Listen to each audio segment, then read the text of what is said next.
네, 22대 총선이 4월 10일날 치러지죠. 이제 2달도 남지 않았습니다. 고양팟에서는 고양시 4개 선거구와 관련한 내용을 그때그때 발빠르게 보도해드리는 2024 총선 고양 상황실이라는 코너를 새로 만들었습니다. 구독자 여러분들의 많은 관심을 부탁드리겠습니다. D-55일 2월 15일 목요일 고양 상황실 시작하겠습니다. 네, 예비 후보들에 대한 면접이 마무리되면서 각 당 공천 작업이 급물살을 타고 있습니다. 먼저 더불어민주당이 15일 오전에 총 24개 선거구에 대한 3차 공천심사 결과를 발표했습니다. 이 중 고양갑과 고양병이 포함되어 있었습니다. 고양갑은 김성회 정치연구소 Y 소장, 그리고 문명순 전 지역위원장이, 그리고 고양병은 이기현 전 청와대 민정비서관, 그리고 현역 의원인 홍정민 의원이 2인 경선 주자로 확정됐습니다. 이번 발표에서 민주당 현역인 한준호 의원이 있는 고양을, 그리고 이용우 의원이 있는 고양정 선거구는 빠졌습니다. 여기는 왜 발표가 늦어졌는지 조금 궁금증이 더해가고 있는 상황입니다. 이어서 국민의힘 역시 이날 오후에 단수공천자 25명을 발표했는데요. 이 중에 고양병에 나선 김종혁 국민의힘 조직부총장이 단수공천자로 확정이 되었습니다. 여기야 예비후보가 원래부터 이 김종혁 전 당협위원장 한 명뿐이어서 단수공천이 당연히 예상이 됐던 것입니다.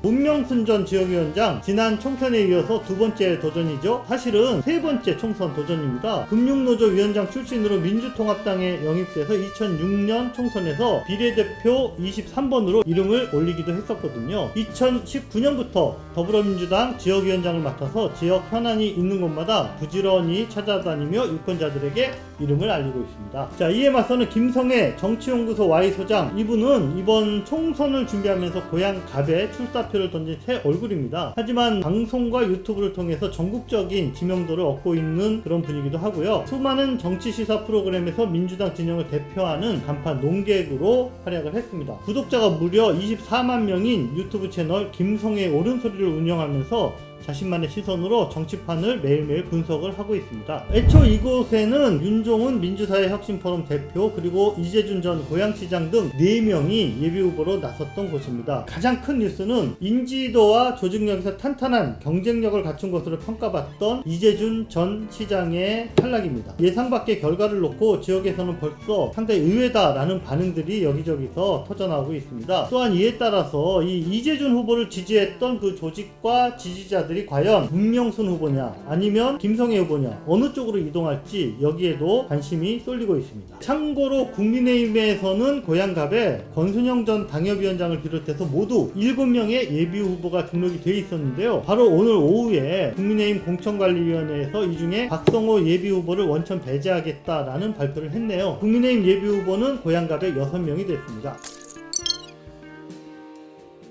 앞서 말씀드렸듯이 고양병 지역의 선거구도는 다른 3개 선거구에 비해서 빠르게 이렇게 윤곽이 드러났습니다. 민주당의 이기현 전 청와대 민정비서관, 홍정민 의원이 맞붙는 이런 2인 경선의 승자가 국민의힘 김종혁 조직부총장과 본선 대결을 펼치는 것으로 정리가 됐네요. 현역 의원인 홍정민 의원부터 살펴보겠습니다. 잘 아시는 것처럼 삼성경제연구소 출신 경제학자이자 또 사법시험에 합격한 이런 변호사 출신이기도 합니다. AI 기반 법률 서비스 스타트업 기업을 직접 경영하다가 지난 총선에서 경제 전문가로 영입이 돼서 고양병에 당선된 후에 21대 국회에서는 과학기술정보방송통신위원회 소속으로 활발한 입법 활동을 펼쳤습니다. 더불어민주당 원내대변인을 거쳐서 2022년 대선에서는 이재명 대선 캠프 대변인으로 전국의 유세장을 함께 누비기도 했고요. 홍정민 의원과 2인 경선을 펼치게 된 이기현 예비후보, 김근태 국회의원 보좌관으로 정치에 입문한 후에 오랫동안 민주당에서 핵심 당직자로 일하다가 국회 정책연구원을 거쳐서 문재인 정부에서 청와대 민정비서관을 지냈습니다. 이번 총선을 준비하면서 일찌감치 일산광장이라는 이런 플랫폼을 만들어서 다양한 분야의 지지자들을 엮어내고 있다라는 평가를 받고 있습니다. 사실 더불어민주당에서는 이 고양병에 이 문재인 정부 청와대 출신 비서관과 행정관 3명이 나란히 도전장을 내밀어서 이목을 끌기도 했었는데요. 이 중에 김재준 전 청와대 춘추관장, 그리고 정진경 전 청와대 행정관은 경선의 기회를 얻지 못했습니다. 국민의힘에서 단수 공천된 김종혁 전 당협위원장은 중앙일보 편집부장과 종합편성 채널 JTBC 앵커를 지낸 언론인 출신입니다. 시사 프로그램 패널로도 이름을 알린 김종혁 후보는 이번 총선에서 국민의힘 진영에서는 유일하게 당내 경쟁자가 없었습니다. 갑과 을, 정에는 국민의힘 예비후보가 한 7명에서 많게는 9명까지 많았던 것에 비해서 고양병만 도전자 없이 깔끔하게 혼자서 단수 공천을 받았습니다. 재작년 지방선거에서 고양시장에 출마하면서 정치권에 발을 들인 후에 고양병 당협위원장으로 낙점됐고 이후 존재감 있는 행보를 보이면서 안팎의 입지를 다졌습니다. 국민의힘에서는 2022년 비상대책위원으로 활동한 데 이어서 올해 초 조직부총장으로 발탁되면서 연이어 중책을 맡고 있기도 합니다. 이 고양병 지역에 출마 예정자가 한 명 더 있기는 합니다. 김근복 예비후보가 우리공화당 간판으로 고양병에 출사표를 냈네요. 본 영상은 15일날 녹화를 했는데 하루 동안에 또 추가로 들어온 소식이 있어서 업데이트 뉴스로 전해드립니다. 더불어민주당 공천 결과에 대해 재심 신청이 이어지고 있습니다. 고양갑에서는 2인 경선에 들지 못한 이재준, 윤종훈 두 예비후보가 16일 나란히 당에 재심 신청서를 냈습니다. 특히 이재준 전 고양시장은 본선 승리를 포기한 당의 결정을 받아들일 수 없다고 강하게 반발하면서 재심이 받아들여지지 않을 경우 중대 결심을 할 수도 있다라는 입장을 밝혔습니다. 고양병에서는 마찬가지로 2인 경선에 들지 못한 김재준 전 청와대 춘추관장이 더불어민주당 공천 재심위에 재심 신청을 했습니다. 자세한 소식은 2회차 상황실에서 전해드리겠습니다. 오늘 첫 방송은 여기까지고요. 공천 발표 소식이 나오면 또 신속히 전해드리도록 하겠습니다.